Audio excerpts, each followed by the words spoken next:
Tenemos algunas dificultades técnicas en cabina, pero ya estamos al aire para llevarles, como todas las mañanas, el resumen de lo que fue noticia durante la jornada del día de ayer. Hoy es 22 de marzo de 2022, son las 6:29 de la mañana y comienzo a leer las informaciones. Yo creo que la información más relevante de lo que está pasando en Venezuela en las últimas 24 horas tiene que ver con la situación eléctrica del occidente del país.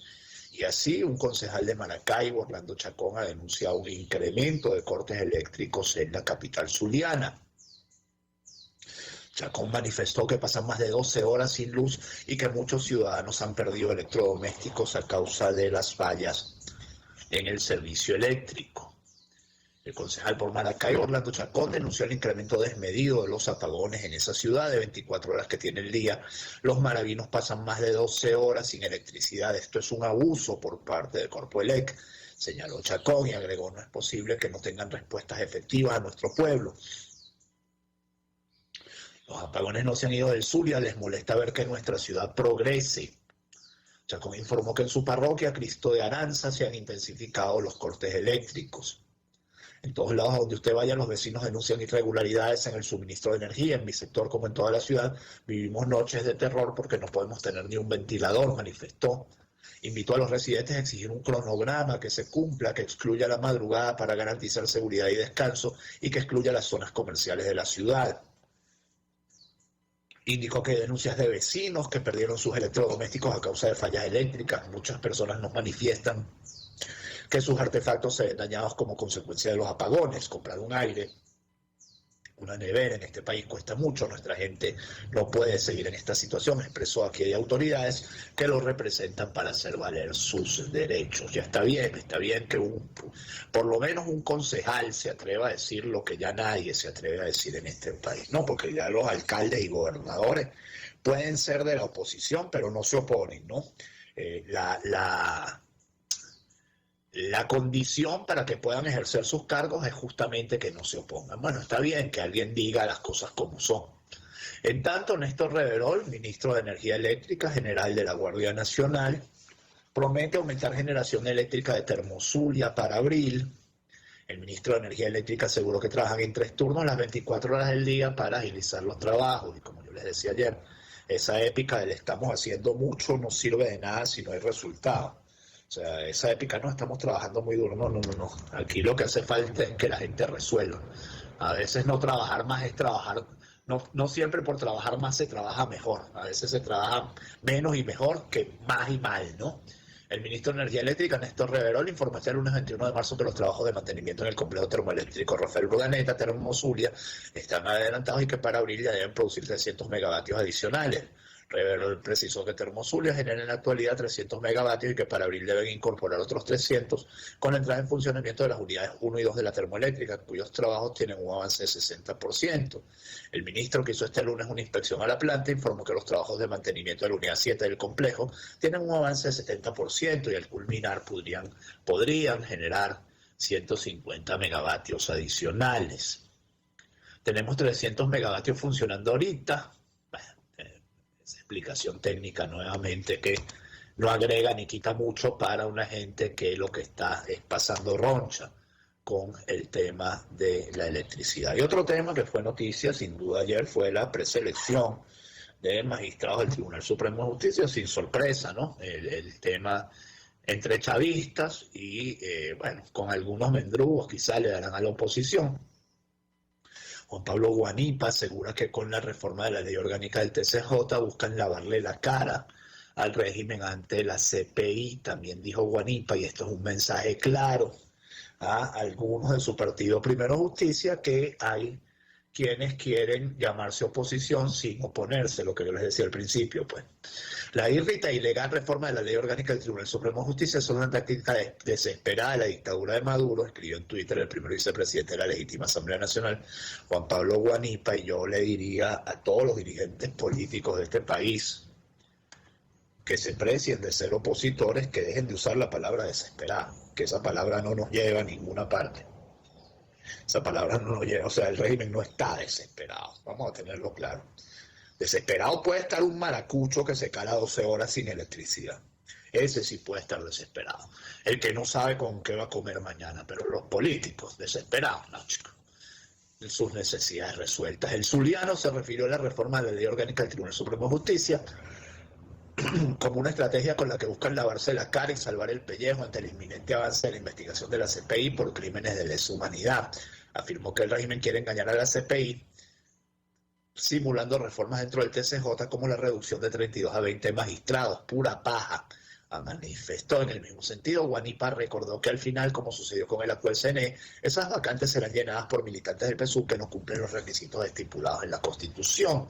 Sectores de la oposición piden que se haga silencio a cambio de que nos den algunos magistrados en el TCJ. Esta es la clave de lo que dice ahí Guanipa. Me opongo rotundamente a esto. No podemos darle la espalda a la justicia a cambio de unas cuotas de un órgano viciado e ilegítimo, sentenció el diputado. Mientras tanto, Elvis Amoroso anunció que entregará el listado de aspirantes a magistrados del TCJ chavista ante Jorge Rodríguez. Elvis Amoroso, Contralor General de Maduro, anunció este lunes 21 de marzo, lo dice La Patilla, que entregarán el listado de los candidatos a magistrados del Tribunal Supremo de Justicia chavista ante Jorge Rodríguez. El documento de los aspirantes a magistrados será llevado este martes 22 de marzo a la fraudulenta Asamblea Nacional para su discusión y aprobación. Consideramos que los que van a la Asamblea Nacional son ciudadanos que cumplen todos los requisitos. Todos son muy bien calificados, dijo el funcionario Elvis Amoroso, en compañía de los chavistas Tarek William Saab, fiscal general, y Alfredo Ruiz, defensor del pueblo. Y vamos a poner aquí la imagen para que sepamos quién es Alfredo Ruiz. Bueno, no se sabe mucho porque además tiene tapaboca. Fue la única manera de saber del defensor del pueblo, ¿no? Cuando aparece en una foto. Amoroso afirmó que no hay un país en el mundo que tenga un sistema de evaluación de aspirantes de magistrados como lo tenemos los venezolanos, riguroso y profundamente democrático. El chiste se explica solo, 6:35 minutos. En tanto, una buena noticia, empieza a regresar completamente la normalidad perdida con la pandemia. Los bancos y los empleados públicos, la administración pública, recuperan su horario habitual de atención al público, ya era hora. Han pasado 2 años de pandemia.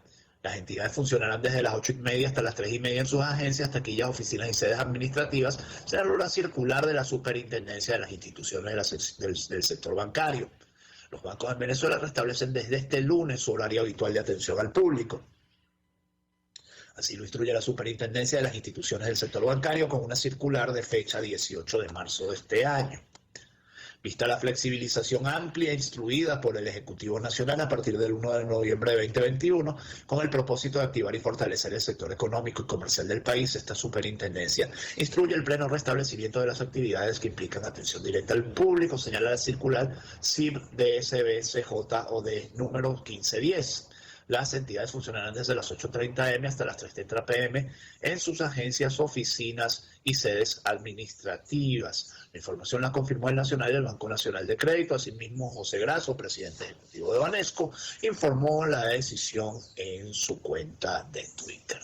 En tanto, yo no les había querido leer esta información. Para mí era muy obvio que se trataba de un fake news. O sea, no solo porque la fuente es experta en conspiraciones de corte y pega, sino porque era bastante obvio que eso, bueno, a ver, 3 personas cantando en una fiesta y toda la publicidad que le dieron el fin de semana uno cualquier app que abriera en un teléfono le traía el fulano videíto supuestamente de Guaidó alcoholizado en casa del narcotraficante Benito Garófalo. Por cierto, yo les leí la noticia que había sido atrapado en Cartagena la semana pasada, tranquilamente en una playa. Cazadores de fake news dice que las pruebas que vinculan a Guaidó con narcotraficantes son forjadas. La organización que caza noticias falsas analizó el video y el documento que presentó Jorge Rodríguez y detectó que el primero se grabó en Vargas y no en Anaco y el segundo tiene inconsistencias. La organización Cazadores de Fake News, dedicada a verificar y analizar informaciones para develar noticias falsas, reveló el domingo 20 de marzo en su cuenta de Twitter que las supuestas pruebas que vinculan al presidente de la Asamblea Nacional de 2015, Juan Guaidó, con el narcotraficante Viallo Garófalo son forjadas. Así lo precisó Cazadores tras analizar las supuestas pruebas que presentó el presidente de la Asamblea Nacional Oficialista electa en 2020, Jorge Rodríguez, el pasado 18 de marzo. En una locución televisada, mostró un video en el que supuestamente aparece Guaidó en una narcofiesta y también un documento en el que presuntamente designa a Garófalo como coordinador del Partido Voluntad Popular en Anaco, Estado Anzoátegui. Cazadores notó que el documento posee varias inconsistencias, tales como el logotipo, la firma de Guaidó, la fecha y el motivo y también el cargo del firmante y la persona nombrada. La firma es un calco de la firma digital de Guaidó, que aparece en gran cantidad de documentos publicados por Presidencia BE. Esa firma digital ha sido usada desde 2019 en el contexto del gobierno interino, pero el documento falsificado supuestamente de 2016, explicó la organización. Asimismo, Cazadores notó que debajo del nombre del también presidente interino aparece el cargo de secretario de Organización Nacional, uno inexistente en BP, y para la fecha a la que se refiere Rodríguez, Guaidó era el encargado de Organización Nacional. Resaltó el organismo que Guaidó también aparece como coordinador o director en otras fuentes, pero nunca como secretario. El papel mostrado por Rodríguez también asegura que en enero de 2016 se realizó un encuentro nacional de activistas, sin embargo ocurrió en agosto y no se hallaron otros eventos parecidos ni en 2015 ni en 2016. Parece que les gustara, chicos, dar las huellas de las inconsistencias, ¿no? Porque, cónchale, tan sencillo que es googlear, ¿no? Y tratar de armar algo que de verdad suene de alguna manera consistente, ¿no? Pero no, ni siquiera se preocupan por eso, porque ¿para qué? Es una olla y ya, montan la olla y con tal de eso para luego poder ponerlo en todos los medios que controlan, ¿no? Mientras tanto, dice Juan Guaidó que las mentiras de la dictadura no duraron 48 horas para ser categóricamente desmontadas. Censurar, perseguir periodistas, crear medios de comunicación, cerrar medios de comunicación, no dar papel a periódicos, comprar medios con engaño, con dinero de corrupción y como no los es suficiente, mentir, forjar documentos y engañar desde medios del Estado, comentó Guaidó en su cuenta de Twitter. Y aún así pierden Barinas, son minoría y lo señala la CPI.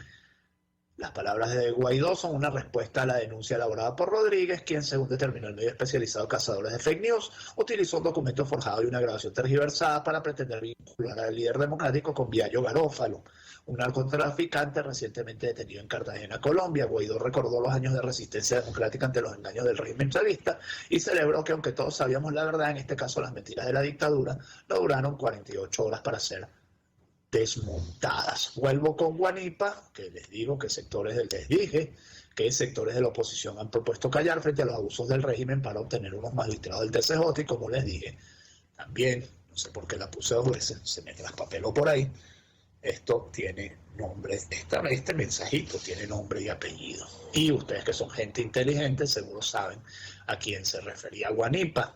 En tanto, Alianza del Lápiz ya tiene candidato presidencial.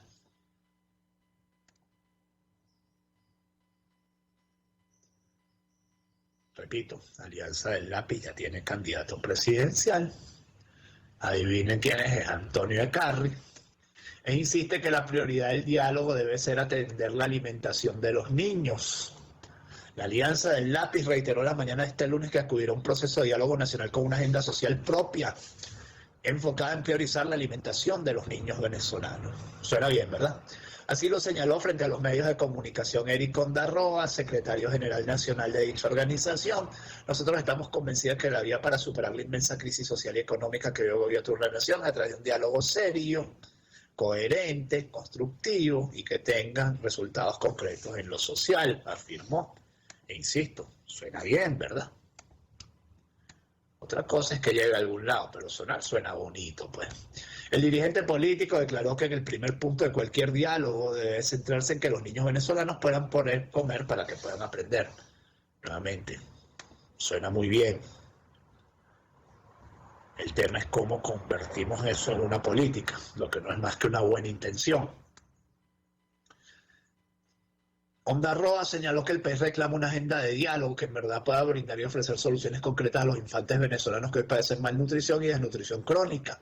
Necesitamos que las escuelas se conviertan en comedores escolares, ese es el primer objetivo, ya va. Hace 20 años Hugo Chávez se inventó una cosa, una línea que llamaban escuelas bolivarianas, que supuestamente trabajaban en doble turno y tenían comedor, etcétera. ¿Cómo es que Ondarroa, 22 años después, 23 años después, nos viene con ese cuento y no dice qué pasa con las escuelas bolivarianas? Por eso les digo, disfrazan sus ansias bueno, de meterse en la pomada, porque no hay otra manera de decirlo, con discursos bonitos. Delegados de Estados Unidos tendrían una segunda ronda de negociaciones con Maduro. El periodista Nelson Bocaranda maneja información exclusiva y lo publicó en su cuenta de Twitter. Horas después, esto iba a decirlo yo, que horas después borró las entradas en su red social referidas a este tema. Viene segunda ronda de negociaciones con Estados Unidos en Miraflores en unas semanas. Hay 11 empresas petroleras listas para conversar y dispuestas a venir a pesar del informe de la ONU, donde se denuncia que aquí continúan las violaciones de los derechos humanos. De acuerdo con la información que maneja el periodista, si todo va bien en reuniones con Maduro y su equipo, los Estados Unidos podrían adelantar apertura de oficinas consulares en Caracas. El tema petrolero tiene mucha presión al gobierno de Biden. A mí lo que me sorprende es que, como ya les digo, y ya también dice el portal Punto de Corte, pocas horas después Bocaranda borró los tweets. Y Punto de Corte también dice que Maduro recibió en Miraflores las credenciales del embajador de Trinidad y Tobago. Buenas relaciones entre los dos países, a pesar de toda la gente muerta, a pesar del bebé al que asesinó el gobierno de Trinidad y Tobago disparándole desde una patrullera a una lancha desarmada. Bueno, a pesar de eso, hay buenas relaciones entre los dos gobiernos, ¿no? Nicolás Maduro recibió este lunes las cartas credenciales de Edmund Dillon, embajador designado por la República de Trinidad y Tobago. Dillon llegó a Venezuela el pasado 4 de febrero. Antes de su designación como embajador de Trinidad y Tobago en agosto de 2021, se desempeñó como militar de las Fuerzas de Defensa, fue jefe del Estado Mayor y ministro de Seguridad Nacional. Fue militar por 36 años. Una nota de prensa de la administración de Maduro subraya que las relaciones bilaterales sobre la base de la hermandad se han incrementado a favor de ambos pueblos, sin hacer mención del suceso en el que un bebé venezolano fue asesinado a tiros por la Guardia Costera de Trinidad. Por cierto, mientras todavía nos acordábamos de eso, la mamá estaba detenida, ¿no? La mamá del bebé estuvo detenida un tiempo. Cabello, mientras tanto, Diosdado Cabello sugiere una operación en Colombia similar a la de Rusia en Ucrania, a ver qué queda, y ahora ya empiezo con un bloque sobre la guerra de Ucrania. El primer vicepresidente del Partido Socialista Unido de Venezuela, Diosdado Cabello, reafirmó este lunes su apoyo al régimen de Vladimir Putin en la invasión que lleva adelante en Ucrania y sugirió realizar una operación similar en Colombia para descocainizar el país. Mientras más tiempo pase, dice Diosdado Cabello, yo voy a leer esta frase y me voy a quedar calladito y voy a pasar a la siguiente noticia. Mientras más tiempo pase, peor para Ucrania, porque la desnazificación será de raíz, dijo Cabello en su rueda de prensa semanal. Mientras peor tiempo pase, peor para Ucrania. En la que añadió, alguien decía que por qué no aprovechan de descocainizar a Colombia para ver qué queda. El dirigente chavista destacó que de esto va a salir un nuevo orden mundial de lo que ocurra en Ucrania. Y alguien hacía notar que las declaraciones de Cabello se producen en el momento en el que el ejército venezolano realiza grandes ejercicios militares en su frontera, en Apure, en nuestra frontera, en Apure. Como ya les dije, solo voy a leer la nota y que cada quien saque sus propias conclusiones. Volodymyr Zelensky, presidente ucraniano, dice que para cumplir el ultimátum de Rusia de abandonar Mariupol, tendrían que destruirnos a todos. La estratégica ciudad portuaria de Mariupol, en el sureste de Ucrania, está salvando otras urbes como Dnipro, Kiev y Odessa del recrudecimiento de una ofensiva contra ellas. El presidente de Ucrania, Volodymyr Zelensky, dijo que su país no puede cumplir el ultimátum de Rusia de entregar la estratégica ciudad de Mariupol porque para ello las fuerzas rusas tendrían que destruir al pueblo ucraniano. Ucrania no podrá cumplir el ultimátum, no podemos hacerlo físicamente. ¿Cómo se puede hacer esto? Tendrían que eliminarnos a todos y entonces su ultimátum se cumplirá automáticamente, dijo Zelensky en la entrevista con medios europeos, un extracto de la cual fue publicada por el digital ucraniano Observetenoye, informó Ukrinform. El presidente de Ucrania señaló, por ejemplo, entregando Kharkov, entregarnos Mariupol, darnos Kiev. Ni los habitantes de Mariupol ni la gente de Kiev puede hacer esto. Añadió que incluso en ciudades ya ocupadas por los rusos, como Melitopol o Berdyansk, cuando las tropas rusas entran, la gente no se rinde. Los rusos levantan la bandera, la gente la baja. Mataron a un hombre, sí, la gente se escondió, pero por la noche salieron y volvieron a quitar la bandera. ¿Qué quieren? ¿Destruirnos a todos? Podemos cumplir el ultimátum solo cuando ya no estemos, enfatizó el jefe de Estado ucraniano. Mientras tanto, la Unión Europea acuerda enviar 500 millones de euros en ayuda letal y defensiva a Ucrania. Los ministros de Exteriores de la Unión Europea, ojalá que esos 500 millones lleguen antes de que se acabe la guerra, ¿no? Llegaron este lunes a un acuerdo político para apoyar a Ucrania con la financiación de otros 500 millones de euros en material militar, de manera que su aportación se eleva a un total de 1.000 millones de euros en ayuda letal y no letal para los ucranianos. En una rueda de prensa, el alto representante de la UE para Asuntos Exteriores, Josep Borrell, anunció el acuerdo político para utilizar otros 500 millones de euros del Fondo Europeo en Apoyo de la Paz para Ucrania, una decisión que se deberá formalizar más adelante. Por eso es que digo que ojalá que lleguen antes de que se termine la guerra. Tras el Consejo de Ministros Exteriores, Borrell dijo que las conclusiones fueron muy claras. Todos los Estados miembros están extraordinariamente unidos en apoyo a Ucrania. Qué raro que no dijo que están muy preocupados. Declaró Borrell, que insistió en que las fuerzas rusas están cometiendo crímenes de guerra y violaciones de la ley internacional con su invasión. En tanto, Joe Biden denuncia posibles ciberataques rusos a Estados Unidos. Estados Unidos temía que Rusia pudiera responder con ciberataques a sanciones que impuso a Moscú por su invasión a Ucrania. El presidente estadounidense Joe Biden alertó este lunes que Rusia está explorando opciones para lanzar posibles ciberataques contra Estados Unidos y pidió al sector privado del país que actúe urgentemente para reforzar sus defensas. Biden hizo esta advertencia al comienzo de una semana que estará más centrada que nunca en la guerra en Ucrania, ya que este miércoles viajará a Bruselas y después a Varsovia para tratar de reforzar la respuesta aliada a la invasión rusa del territorio ucraniano.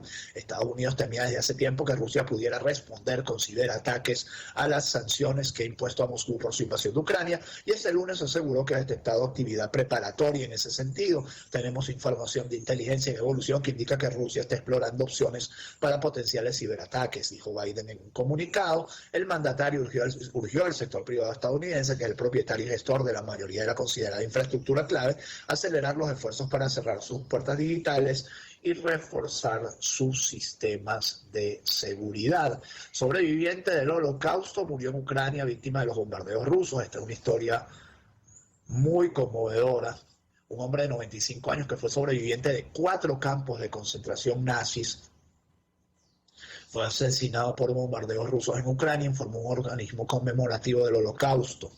Boris Romachenko, quien nació en la ciudad ahora sitiada de Sumy, regresó a Ucrania después de la Segunda Guerra Mundial y vivía en Kharkiv. Allí se han registrado bombardeos implacables desde que Vladimir Putin lanzó su invasión hace 4 semanas. Una munición golpeó su edificio el viernes y lo quemó hasta los cimientos, según la Fundación Alemana para los Monumentos en Buchenwald y Mittelbau-Dora, que citó a su hijo y a su nieta. La organización dijo que estaba atónita y profundamente consternada y advirtió que las fuerzas de Putin están amenazando la vida de muchos otros sobrevivientes de campos de concentración. En un comunicado agregó: es con horror que informamos la muerte violenta de Boris Romachenko en la guerra de Ucrania. Romachenko fue deportado a Alemania a los 16 años en 1942, un año después de que las fuerzas de Hitler ocuparon la Ucrania soviética y lo obligaron a realizar trabajos clandestinos en Dortmund. Después de un intento fallido de fuga, fue enviado al campo de concentración de Buchenwald. Bueno, se me fue la nota, ya va. Contándoles la historia de la vida de Romachenko, hombre de 95 años que sobrevivió al Holocausto, pero murió en un bombardeo ruso.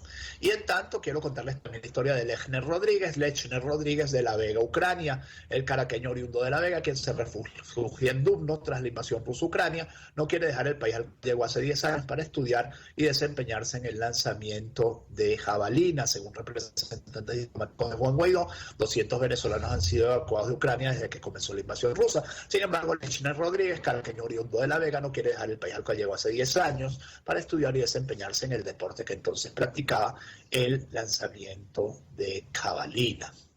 Rodríguez, quien habla ruso, y entiende el ucraniano, se estableció en Kiev, la capital, hasta el día que comenzó la invasión rusa. Durante los primeros días de conflicto, escuchar las sirenas que alertaban los inminentes ataques con bombas era lo usual. Él y su novia de nacionalidad ucraniana decidieron ir a Dubno, una ciudad que está a las afueras, cerca de la frontera con Polonia. Y mientras tanto, Fedeagro estima que el precio del trigo aumentará 70% por el conflicto en Ucrania. Prepárense a pagar $1 por una canilla en los próximos meses. Los productos derivados del trigo se verán afectados en su precio durante las próximas semanas, según cálculo de Celso Fantinelli, el presidente de Fedeagro. De nada valdrá arrimarse la arepa o el arroz, pues la producción nacional de estos rubros solo cubre 50% y 30% de la demanda nacional respectivamente. Además, hay un axioma de la economía, que es que cuando sube el precio de un bien, sube el precio de sus sustitutos, ¿no? Entonces, bueno, como ya les digo, efecto colateral de la guerra será que pagaremos mucho por una arepa y por un pan, por lo que vayamos a comer. 6:54 minutos, ya nos vamos, pero antes de irnos, pues un minuto para la publicidad que sostiene este programa. Quiero hablarles de Tecnohospitalaria porque somos el nombre propio en mobiliario y equipamiento médico.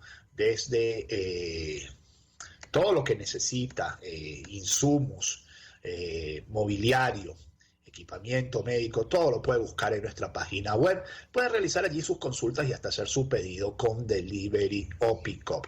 En este momento también estamos ofreciendo el concentrador de oxígeno marca Dynarex, que le ofrece calidades de oxígeno de hasta 93%, con hasta 5 litros de oxígeno por minuto, ideal para pacientes con enfermedad pulmonar obstructiva crónica o COVID severo. Llámenos al 0212-919-9549. Síganos en Instagram como Tecnohospitalaria y no vamos para servirle. Tenemos todo lo que se necesita para combatir el COVID-19. También hablarles de el consultorio veterinario del doctor Alfredo Coa, más de 30 años de experiencia atendiendo animales. Ofrecemos servicios de plan de vacunación, medicina interna, atención nutricional, cirugías selectivas, odontología veterinaria. Todos los servicios necesarios para su mascota están en el consultorio veterinario del doctor Alfredo Coa, entre las calles Manuel Díaz y Damaso Villalba de Santa Mónica. Consultorio veterinario del doctor Alfredo Coa, garantía total para el bienestar de su mascota. Ayer, según punto de corte, se realizó la mayor intervención bancaria del Banco Central de Venezuela en el tipo de cambio desde que comenzó el año. Esta semana se vendieron $52 millones y 35 millones de euros a la banca. El tipo de la semana pasada, el tipo de cambio oficial subió 2,02% debido a que el BCB no intervino en las mesas cambiarias. A pesar de ello, el 14 de marzo el tipo de cambio fue de 4,63 bolívares por euro, el más bajo desde julio de 2021. En términos consolidados, la intervención de este lunes equivale a $90,6 millones, una cifra que marca un récord en lo que va de 2022, cuando el promedio por colocación se ubica en alrededor de $63 millones. Y el único sentido de esto termina siendo tratar de apuntalar el bolívar, pero la realidad de las cosas es que después vienen correcciones peores. Yo no sé por qué no hay, además, tampoco un freno efectivo de la inflación con el ancla cambiaria. Bueno, pero el gobierno tiene esto como uno de sus fetiches, ¿no? Ayer estaba en 4.30 el bolívar. Bueno, el fetiche, ¿no? La cifra fetiche. Vamos para 40 años de ese fetiche y no arreglamos nada. Entonces, la reapertura de San Bill La Candelaria será el 30 de noviembre y generará 3.500 empleos. Enhorabuena, no es para tirar cohetes y además es para revisar cuán arbitrario fue Hugo Chávez a la hora de hacer expropiaciones, pero bueno, siempre será una buena noticia para La Candelaria que abran el San Bill, aunque sea para poder utilizar los creo que son 1.000 puestos de estacionamiento que tiene el Centro Comercial San Bill La Candelaria. Eso es una maravilla para una zona de la ciudad que es crítica por el tema de sus estacionamientos. Para cerrar, un avión con 133 personas a bordo se estrelló en el sur de China, Boeing 737-800. El vuelo MU-735 se precipitó a tierra en la región de Guangxi, sin que por el momento se conozcan más detalles ni si hay supervivientes. Esto es de hace unas 20 horas aproximadamente. Y para terminar, comerciante fue degollado por no pagar vacuna a criminales. El cuerpo fue hallado por funcionarios de la Policía Científica adscrita a la Brigada de Homicidios, Delegación Municipal del Paraíso. El comerciante fue identificado como Osvaldo Baza Guerrero, de 47 años. Y si ustedes pensaban que esto de que pagar vacunas es exclusivo de Maracaibo o es exclusivo de Guayana, pues no, ya está en Caracas. A ver si ahora las autoridades hacen algo, ahora que ya está en Caracas. 6:58 minutos, 22 de marzo de 2022, que este día sea todo lo que ustedes esperan de él. Si Dios quiere, nos encontramos el mañana, pues que miércoles. Chao. Informe RCR presentó Titulares de la Mañana con Pedro García Otero.